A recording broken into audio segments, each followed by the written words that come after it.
I lost my mother when I was 10 years old. She passed away from an accidental overdose. And honestly, it changed the trajectory of my childhood. My story and the people, the guests that I have, their stories would assist people in different areas where they're uncomfortable.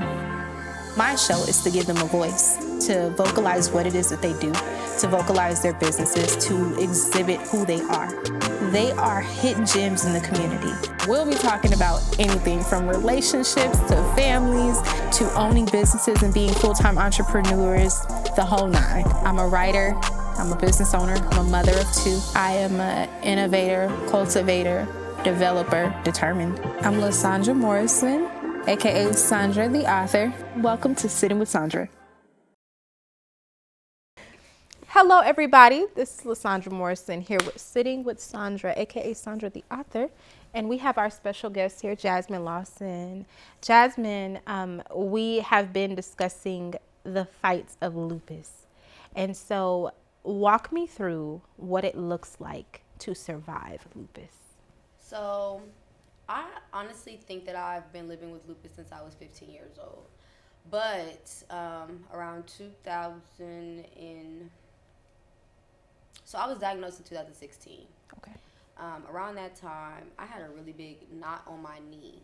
And I was just like, it hurt, it's swollen, it's like the size of a softball. Like, what's going on? So I went to the doctor. My mom took me to the doctor.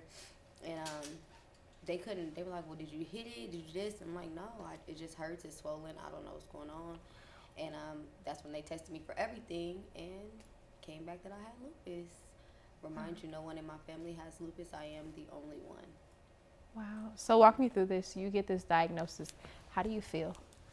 I cried like a baby. Yeah. I cried like a baby because at that point, my whole life had to stop. So now we're like, okay, let's figure this out. No more sports, no more this, no more that. And so everything kind of just took a turn. And that sucks, especially being at a young age. So I had to be 16, 17 at the time. So literally it's like I have a disease, and when they compare it to cancer, which a lot of doctors do, because it is non-curable, it's like, okay, am I gonna die? Like, can you like? So it was really, really hard, especially being that young. Like when you're older, I feel like you take news better. But when you're younger, you just don't know how to take that. I cried for weeks. Yeah. I didn't want to go to school. I didn't want to do nothing. I can imagine. And that is, it's complicated. I have another cousin who recently was diagnosed about 5 years ago. And so she said the same thing, like she just cried. But her symptoms were so different. So she started to get like itchy spots, like similar to chickenpox, and they mimic that. And so she's like, I never had chickenpox before, so I'm gonna go get them tested. And so once they started doing all this different blood work on her and everything, it came back that she had lupus. And that was the very last thing that they tested for, because they were testing for like skin cancer and just all this different stuff because it was on her skin. Right. And so she tested positive for lupus, and she was just like, I just couldn't even talk about it without crying. And I was like, oh, that sucks so bad. And I know that they've given out a short life expectancy. And so to hear that news that, you know, this is what I'm facing, we all know we're going to die anyway. Right. You know what I mean? Like, we all know that we're not here to stay forever. But to hear the news that your time may be a little more limited, that's devastating. So walk me through, you got this diagnosis, you guys are figuring out what's going on. Walk me through an attack or a flare-up. So thank God that, you know, my lupus is a calmer, milder version. My flare-ups usually are like, I can't get out of bed. Like, my body will just stiff up. Like, I can't really move my muscles and joints. So my body attacks my joints and my muscles. So with my flare-ups, I'm either swollen or in pain or just hard to move or just try to get around. And then I have really bad fatigue. So I am tired. Like, I can literally sleep for a whole 24 hours and then still be like, I want to go back to sleep. So that's the only bad part. But my attacks aren't that bad. I did spend a lot of time in the hospital around 2017 and 18. I was in the hospital at least 2 times a month for at least a week straight. Wow. And so what were they doing when you were there? They were giving me like these protein treatments to kind of Okay. like boost everything, because that's really what it is. Lupus is really just an attack of your immune system. So Okay. ideally they're trying to build up your immune system to fight off the things that your body should Yeah. normally fight off, but Yeah. my body is not doing that. So that's what they're trying to do, but Yeah, unfortunately with our body it does what it wants to do. So exactly. Wow. yeah. So with yours, I know some of them, they attack the joints, some of them attack the skin. I've seen like people who have lupus and they have like the really big scabs and stuff like that. And then there's one that attacks your vital organs. And so my cousin, she just passed. Her name was Eliza. We call her Nene. Yes, I knew Nene. And so Nene actually wrote me in regards to writing a book. And she's like, cousin, when I get out of the hospital, I want to write about this. Like, I'm ready to tell my story. And I'm like, all right, let's do it. And so unfortunately, she never came home, you know. So I always said, like, no matter what, I would tell what I knew or what I was educated on. Yeah, so I'm currently in the process of wanting to write a book as well. I am also in a lupus sorority here in Vegas. Okay. Gamma Pi Rho Lupus Sorority Incorporated. Shout out to them. But so being around all of these women, we're based out of Vegas. We are founded in Vegas by Autumn Austin. But we are all over the world. We're all over, the United States. We're all over the country. So having all these women come and they telling their stories and what they go through. They're all older than me. I am the youngest one in the sorority. Wow. And I'm 27. So hearing all of their stories and being a part of that and being a part of all the lupus walks and hearing other people who have lost their battles and stuff like that, wanting to be able to write a book or do something like this. Yeah. As soon as you contacted me, I'm gonna do it. Yep, Right. me, right here. Right. Because if I don't tell it, who's gonna tell it? And if it just takes a couple of us to stand up and tell our story. One thing about me, I feel like as African American women and men, we shy away from going to get tested and going to the doctor and stuff. And majority of us need to go because down the line we do have those illnesses in our families that have carried over throughout the years and we don't know about them. We just think, oh, we got this, we got that. Like, who would have thought a swollen knee would have been equating to me having a disease for the rest of my life? So let's talk, and this may be like, I don't know if it's an uncomfortable topic, but you're my cousin, so I want to ask. I think uncomfortable with me. I'm like Bet. an open book. Say less. So what is it like? So what is it like to date with lupus? Like, I know some people don't understand, like, when you have an illness, some people do not get it. Like, they want you to be up and active, and you be like, I can't do it today. Get somebody else to do it. Right. So what is that like?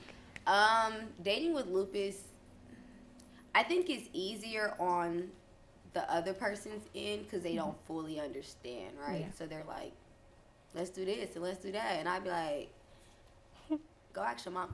Like, Oh my God. it's hard because in reality, it's like my body sometimes doesn't want to do things when it comes, sexually. Let's be honest. Like, for real, get somebody else to do it. Honestly. But even with like just emotionally dealing with the fact of like wanting to be married one day or having kids one day, because let's talk about it. That's something that I do not know, or I don't know if I'm capable of doing, is having a child. I'm 27 years old and I'm at that mark where I'm like, I want one, but I don't want one because I'm gonna have a high risk pregnancy for sure. And then it's like, I always hear good things about people who are pregnant with lupus. I hear that their flare-ups are not as bad. They're not as bad, but because I was so young with the lupus and taking medicine at a younger age, it affected my body a little bit differently. So just even the conceiving of children or just being in a marriage or just that process of like actually getting really serious with somebody, because it's like it seems like every time I start to like really getting in feelings with somebody or liking that person, I also have to sit down and have that conversation of like, look, so I know you know I have lupus, but A, B, C, and D. And like, are you comfortable with having to possibly lose your partner? And like, that's a conversation that like when you're getting serious with somebody, you have to have that conversation with them. And I'd rather have it now and know that you're not gonna stay than to have it 4 years down the road and we talking about a life together and you like, oh no. So it's difficult on my end. I don't think it's really difficult on other people's end, because I am mentally strong, so I kind of let it not affect the things that I do as far as dating, like going out and, you know, the whole dating process. But sheesh, it is like that long term. I just try not to really get serious with anybody, to be honest. But you can't give yourself a freaking death sentence. Like, what? I know, but it's like that. So if you want to talk about, like, that's one of my biggest fears. One of my biggest fears in general is my parents. I can't talk all of a sudden. My parents having to bury me. That is my biggest fear. I have had dreams about it. I've had dreams of my parents having to bury me at my funeral. My siblings. I'm the oldest, so I have younger siblings. So all of my siblings, my parents, all like at my casket, and that is my biggest fear. I want to be able to be naturally, hopefully, that my parents, you know, die at an older age, and I'm burying my parents, and you know, being the support system for my siblings. Yeah. I don't want my parents to have to bury me, and I don't want to have the love of my life, or you know, that person that I'm committing myself to for the rest of my life to be over my casket as well. You know, a lot of times, though, we will put ourselves in a box because of something that the doctors have told us that we have. And I'm going to keep it real. A lot of stuff they don't know. They're just diagnosing you with what they've been trained to do. So we can't really go off of the motive of, well, I have to play it safe because I have to take medication, and this is what they're telling me that I have, because I know people who have had lupus and have lived with it for 45 years. And so we don't need you to stop limiting yourself, because I will definitely be attending your wedding. And I think you should do purple. That would be a nice thing. That would be very cute. Did she say a wedding? I did. I said a wedding. First of all, we have to put, we and the Lord has to allow somebody to come. Okay, so we gotta go find the generation we live in. Listen. You know what? I'm marrying myself. Me at my own wedding. Oh my goodness. In my purple dress. We will, let's say, God will send the correct man to love you. I ain't got no watch. And your lupus. Ooh! Let him do his thing. Let him take his time. Why we putting time limits on stuff? I wasn't putting the time on it. I'm telling him, like, me and him got to have a talk about that one, because if you go send them right this time, okay? Don't send them like the other ones, because look, marriage, baby, it's gonna be some funerals. Oh my God. We're not gonna kill the man, Jazz. Oh my God. So tell me, walk me through from CCDC. No, we not. Walk me through what your expectations are when you're saying that you want to become a mother, right? That's what you would desire, which you will. And so what is going to be your conversation with your child when it comes to your illness? Because a lot of people have to explain this stuff to their child. They have to let their child know, hey, mommy has this, and this is what you do when, you know, X, Y, and Z. And so what would that conversation look like? Honestly, I've never even thought about that far. To be honest, I've always been the person who didn't want kids. I was like, yeah, you definitely. Kids. Girl, bye. Who gon' no. That's always been me. So now that I am older, and I think it's like, it's still me not really wanting kids. It's more or less of like me feeling like, you need something to leave here? Yeah, like a legacy. I just want something to pretty much, I guess in a sense, be like able to do it. And that might sound messed up to other people, but it's like with lupus, like not knowing if I can is the process of like actually wanting one. It's because it's like, okay, I want to be able to experience that. You know, like I don't want it to be taken away from me. And it sounds selfish, but that's the reality of the situation. So I haven't thought that far because in my head, I still don't want a kid. But I want a kid. But I think it's more or less of like me just sitting down and letting them know that like mommy is limited of the things that she can do. So go ask daddy. That's what I'm going to say. Bet. That's my answer for right now. Until I have one, goodness. and then maybe I think further about it. But Oh go my ask goodness. daddy. Jazmyn Lawson, ladies and gentlemen. So thank you so much for joining us, Jazz. We've had an amazing segment. I appreciate you guys for watching and tuning in. We will be more. Shit. Okay, nope. I'm gonna do that over. Alrighty, ladies and gentlemen, Jazmyn Lawson. Thank you so much for joining us today. And I want to dedicate this episode to my cousin, Eliza Renee Dixon, aka Nene. We love you. And Nene actually lost her fight to lupus last year. And so it has been a roller coaster. And I just want to give a special shout out to her husband, her children, her family. Thank you for sharing Nene with us. She was a very special light, and we are very glad to have had her here on earth. If you knew her, you knew she was hilarious. You knew that she loved singing, all of the things, but she was a terrific mother. And so, Nene, this episode is dedicated to you. And thank you all for tuning in. And we'll be back again with more on Sitting with Sandra.